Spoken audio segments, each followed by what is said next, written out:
దుఃఖపడువారు, బైబిల్లో ఉంది దుఃఖపడువారు.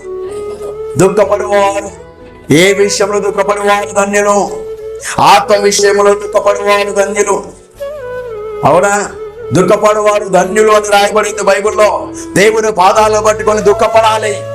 అయ్యా, నన్ను అభిషేకించు, నా స్థితిని మార్చు, నా ఆలోచన మార్చు, నా ప్రవర్తన మార్చు, నా కుటుంబ పరిస్థితులు మార్చు, నా కుటుంబ స్థితిలో మార్చు, నా బిడ్డల స్థితిలో మార్చు, వారి ఆలోచన మార్చు. నేను ఈ వేదని గొప్పగా వీధికు ఇలాగ ఉంటున్నానేమో, అయ్యా నీకు తగ్గింపు కలిగి ఉండగానే తక్కువ నాకు కలగ చేసుకోవాలి. ఏం చేయాలి తెలుసా? ఎప్పుడు కూడా ఏం చేయాలి తెలుసా? నిత్యమైన పాదాలు పట్టుకొని ఏడుపుతో ప్రార్థన చేయాలంట. ఏం చేయాలంట? ఏడుపుతో ప్రార్థన చేయాలంట.